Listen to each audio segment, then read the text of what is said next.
ሰላም ጤና ይስጥልኝ የተከበራችሁና የተወደዳችሁ ተመልካቾቻችን በብስራት ኤፍኤም የዩቲዩብ ቻናላችን የብስራት ኮምቦ ፕሮግራማችን ነው ተጀምሯል። ተፈራ ታመነ ከመላው የስቱዲዮ ባለሙያዎች ጋር ቆይታን የማደርግ ይሆናል።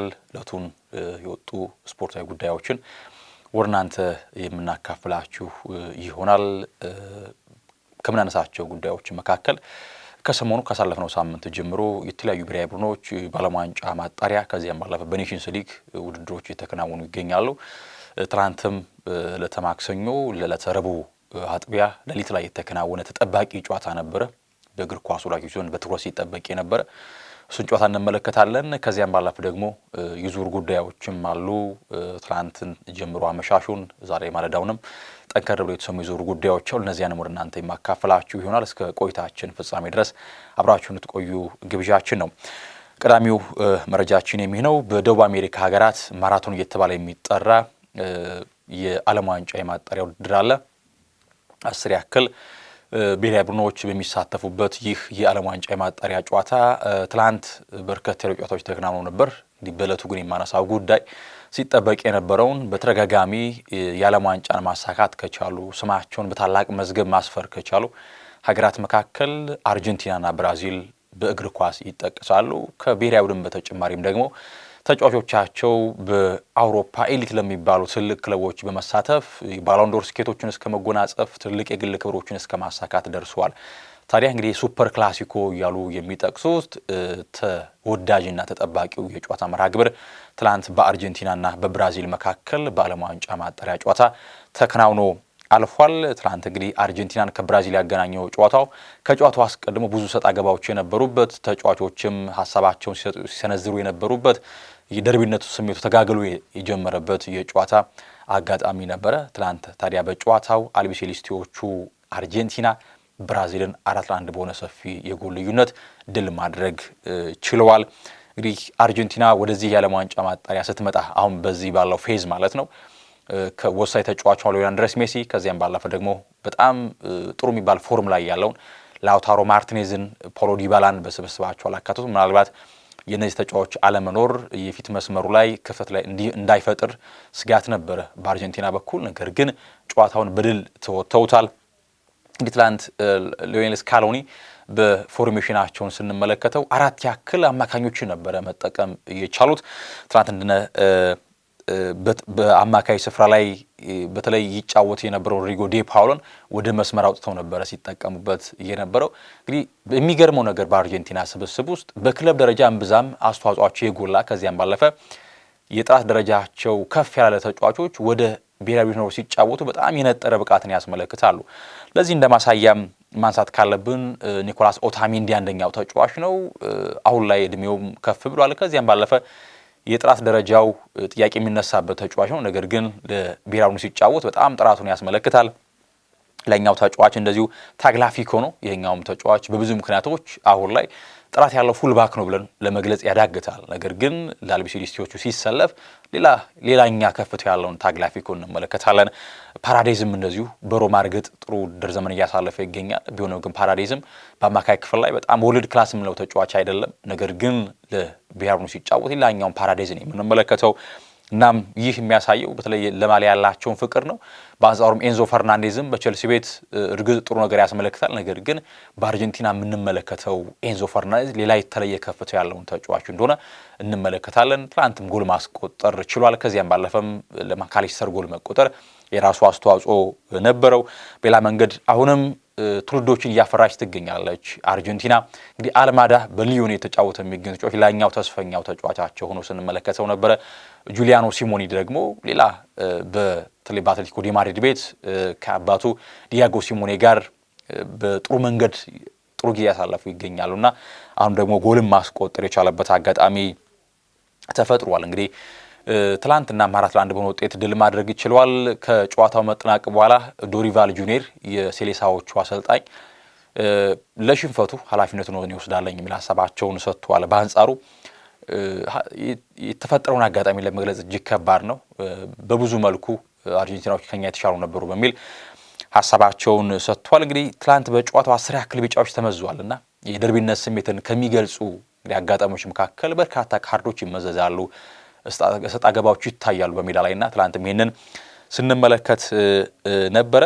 እንግዲህ ከጨዋታው በፊት እንደምናስታውሰው ራፊንሃ በጣም በጥሩ ፎርም ላይ ነው የሚገኘው። በብሉግራናዎቹ ቤት እንዴት ባለ መንገድ ሲዝኑን እያሳለፈ እንዳለ ይታወቃል ራፊንሃ። እናም ከቀድሞው ብራዚላዊ ተጫዋች ሮማሪዮ ጋር በነበረው ቆይታ ምንም ጥርጥር የለውም አርጀንቲና እናሸንፋለን፣ እኔም ጎል ለማስቆጠር ለማሸነፍም ነው የማመራው የሚል ሀሳብ ሲናገር ነበር በሙሉ የራስ መታመን ስሜት። እርግጥ ተጫዋቾች በዚህ መንገድ ሲናገሩ ሌሎችን የማበረታታት ሌሎችን የማነሳሳት እንግዲህ እድል ይፈጥራልና ይህን ሀሳብ ሰጥቶ ነበረ። ከጨዋታው በኋላም በተለይ ደጋፊዎችም የተጫዋቾችም ከድሉ በኋላ በተለይ ድል ካስመዘገቡ በኋላ ለብራዚል ከዚያም ባለ ለራፊንሃ ያደረገ የህልና ጸሎት በሚል እንደዚሁ ቻንት ሲያደርጉ የተመለከትንበትም አጋጣሚ ተፈጥሯል። ትላንትናም ሲጠበቅ የነበረው የአርጀንቲናና የብራዚል ጨዋታ በአርጀንቲና አሸናፊነት ተጠናቋል። ድሉን ተከትሎም አርጀንቲና ለ2026 የዓለም ዋንጫ ማለፏን አረጋግጣለች።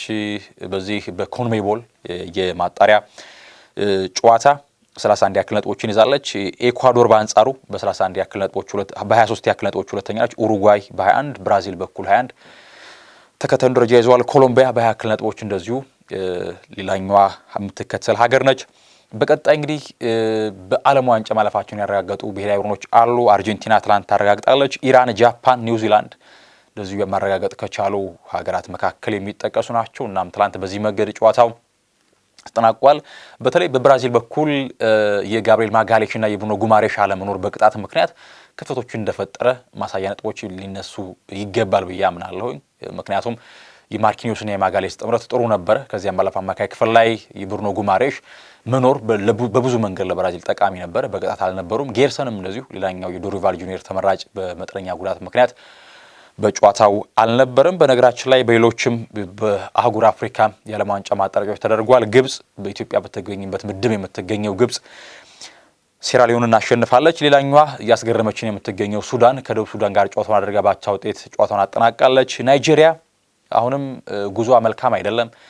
ደቡብ አፍሪካ በአንጻሩ ቤኒን አሸንፋለች። ናይጄሪያ ከዚምባብዌ ጨዋታውን ባቻ አጠናቃለች። አሁን ላይ በዚህ ምድብ በአንደኝነት የሁጎ ብሮዛ ደቡብ አፍሪካ ትመራለች። በአንጻሩ እንደዚሁ ናይጄሪያ በአራተኝነት ነው የተቀመጠችው። እናም የናይጄሪያ አሁን እንግዲህ ለዓለም ዋንጫ ማለፍ እንግዲህ አጋጣሚዋ እጅግ እየጠበበ የመጣበት አጋጣሚ ነው ያለ። ወደ ዙር ጉዳዮች ልወሰዳችሁና ትላንት ጀምሮ ዛሬም ማለዳውን ሲወጣ የነበረ የዙር ጉዳዮች አሉ። እነዚያን ወደ እናንተ ላካፍላችሁ። አርሰናል በዙቢሜንዲ ዝውውር ተፎካካሪ ገጥሞታል። እንደምናስታውሰው ከወራት በፊት አርሰናል የዙቢሜንዲን የውል ማፍረሻ ለመክፈል ተስማምቶ ከዚያም ባለፈ ከተጫዋቹ ጋርም በግል ጉዳዮች በጣም ወጥቻለ ደረጃ ደርሷል የሚል መረጃዎች ሲወጡ ነበረ። የጊዜ ጉዳይ እንጂ በመጪው ክረምት አርሰናል መዳረሻው እንግዲህ አርሰናል ዙቢሜንዲን ለማስፈረም ሁሉ ነገር አጠናቋል። ዙቢሜንዲ መዳረሻው ኤሚሬትስ ይሆናል የሚሉ መረጃዎችን ስንመለከት ነበረ። ታዲያ ትላንት ከዙቢሜንዲ ዝውውር ጋር በተገናኘ አንድ ዜና ወጥቷል። ሪያል ማድሪድ ዙቢሜንዲን ለማስፈረም የውል ማፍረሻውን ለመክፈል ወስኗል የሚል መረጃ ወጥቷል። ውል ማፍረሻው 60 ሚሊዮን ዩሮ ነው። ስለዚህ ይህንን የውል ማፍረሻ ለመክፈል ሎስ ብላንኮቹ ፍላጎት አላቸው፣ እንደዚሁም ወስኗል የሚል መረጃ ወጥቷል። እናም አሁን ላይ ውሳኔው የተጫዋቹ ነው የሚል መረጃ ነው የወጣው። ምክንያቱም በስፔን የሚገኙ ክለቦች ተጫዋቾች ውል ማፍረሻቸው ከተከፈለ ክለቡ ይለቃል፣ ግዴታው ነው። ስለዚህ የተጫዋቹ ውሳኔ ግን ይጠበቃል። ምክንያቱም ሁለትና ከዚያ በላይ ክለቦች ውል ማፍረሻውን ለመክፈል ከወሰኑ ተጫዋቹ ግን ወደ የትኛው ክለብ ማምራት ይፈልጋል የተጫዋቹ ውሳኔ ነው የሚሆነው። ነገር ግን በተለይ ሚኬል አርቴታ ለዚህ ዝውውር ብዙ አስተዋጽኦ እንዳበረከተና ከዙቢሜንዲ ጋርም ንግግር እንዳደረገ ነው መረጃዎች የሚያሳዩት። እናም አርሰናሎች በጣም ይሄ አድቫንስድ ወደሚባል ደረጃ ንግግሮች እንደቀጠሉ መረጃዎች ያሳያሉ። ነገር ግን የሪያል ማድሪድ ጣልቃ መግባት በተለይ አሁን ላይ ምናልባት ዝውውሩን እንቅፋት እንደሚሆን ነው የሚጠበቀው። እንደሚታወሰው ቶኒ ክሮስ ከሪያል ማድሪድ ጋር ተለያይቷል። ሉካ ሞድሪችም ምናልባት ቀጣይ ዓመትን ነው ሊቆይ የሚችለው። ስለዚህ በዚህ እንደ ዲፕ ላይን ፕሌይ ሜከር ሆኖ የሚጫወት ከኳስ ጋር ምቾት የሚሰማው ተጫዋች ያስፈልጋቸዋል ሪያል ማድሪድ። ስለዚህ ዙቢሜንዲ ምርጫቸው መሆኑን ነው የተገለጸው። እንደምናስታውሰው የሮድሪን መጎዳት ተከትሎ አሁን ላይ በስፔን ብሔራዊ ቡድን በኩል ከሰሞኑ በኔሽንስ ሊግ ዙቢሜንዲ በአማካይ ክፍል ላይ ሲሰለፍ ስንመለከተው ነበረ። በተለይ የዚህ ኳስ የማሰራጨት አቅሙን በዲፕ ላይን ፕሌይ ሜከር ብልህነቱን ከቀድሞ ተጫዋች ሰርጂዮ ቡስኬት ጋር ያነጻጽሩታልና ለዚህም ነው ሪያል ማድሪድ የተጫዋቹ ፈላጊ ሆኖ ብቅ ያለው። ስለዚህ ለአርሰናል ሌላ ፈተና ሆኗል። የሪያል ማድሪድ ፈላጊ ክለብ ሆኖ መምጣቱ ስለዚህ አርቴታም ሆነ አንድሬ ቤርታ በአርሰናል በስፖርቲንግ ዳይሬክተር በአዲስ መልክ የሚያገለግለው የጣሊያናዊ ስፖርቲንግ ዳይሬክተር ቀጣዩ ስራው የዙቢሜንዲን ዝውውር ማጠናቀቅ ይሆናል። በነገራችን ላይ አንድሬስ ሊምፓር የተሰኘ የቀድሞ ተጫዋች አለ በአርሰናል ቤት ስዊድናዊ ተጫዋች ነው። በቀድሞ በተለይ 90ዎቹ ላይ በአርሰናል እግር ኳስ ክለብ የተጫወተ ተጫዋች እናም ዝላታን ኢብራሂሞቪች አርሰናልን በስፖርቲንግ ዳይሬክተርነት ቢያገለግል ደስ ይለኛል የሚል ሀሳብ ሰጥቷል። ምክንያቱም ኢብራሂሞቪች ለማሸነፍ ወደ ኋላ የማይል ምንጊዜም ካላሸነፈ የማያርፍ ሰው ነውና እንግዲህ ዝላታን ኢብራሂሞቪችን በአርሰናል ቤት በስፖርቲንግ ዳይሬክተርነት ሚና ላይ በመለከተው ደስ ይለኛል በሚል ሊምፓር ሀሳቡን ሰጥቷል። ከዚህ ቀደም እንደምናስታውሰው የአገሩ ልጅ ቪክቶር ዮከሬሽ አርሰናል ቢፈርም ደስተኛ የሚል ሀሳብ መስጠቱን እናስታውሳለን። በሌላ መንገድ የትሬንት አሌክሳንደር አርኖልድ ጉዳይ ነው እንግዲህ እልባት ያገኘ ይመስላል። የተጫዋቹ ጉዳይ እንግዲህ ከሰሞኑ ሲነሳ ነበረ። ሪያል ማድሪድ አሌክሳንደር አርኖልድን ለማስፈረም ንግግሮችን እያደረገ እንደሚገኝ ከተጫዋቹ ጋር ሲነሳ ነበረ። ምክንያቱም ደግሞ አንድ ተጫዋች 6 ወር ኮንትራት ከቀረው በቦስማን ሕግ መሰረት ከየትኛውም ክለብ ጋር የመደራደር መብት አለውና ትሬንትም በመጪው ክረምት ኮንትራቱ ይጠናቀቃል ከሊቨርፑል ጋር። ስለዚህ ኮንትራት አላራዘመም። እናም የሱ ዕጣ ፈንታ ቀጣይ ምን ይሆን የሚለው ሲጠበቅ ነበረ። ነገር ግን አሁን ላይ ሪያል ማድሪድና ትሬንት ለመስማማት እጅግ ተቃርበዋል። እናም ይፋዊ የኮንትራት ጥያቄም እንዳቀረቡለት ለአሌክሳንደር አርኖልድ መረጃዎች ያሳያሉ። እናም መስማማታቸው የሚቀር እንዳልሆነ ተገልጿል። እንዲያውም እስከ 2030 ድረስ የሚያቆይ ኮንትራት እንደሚፈርምም ከወዲሁ መረጃዎች ያሳያሉ። እናም የሪያል ማድሪድና የትሬንት ጉዳይ አሁን ወደ ልባቱ እየቀረበ መጥቷል። በቀጣይ ወደ ነጩ ቤት እንደሚያመራ እርግጥ እየሆነ መጥቷል። ትሬንት አሌክሳንደር አርኖልድ እንግዲህ ትሬንት በእንግሊዝ ፕሪሚየር ሊግ ታሪክ ተከላካይ ሆኖ 60 አሲስቶችን ማድረግ የቻለ የመጀመሪያው ተጫዋች ነውና በተለይ በዚህ በኦፌንሲቭ ፉትቦል ጥራቱ እናውቀዋለን ትሬንትንና ሲያስፈልግ ፉልባክ ከዚያም ባለፈ እንደ አማካኝ ሆኖ የመጫወት አቅም አለው።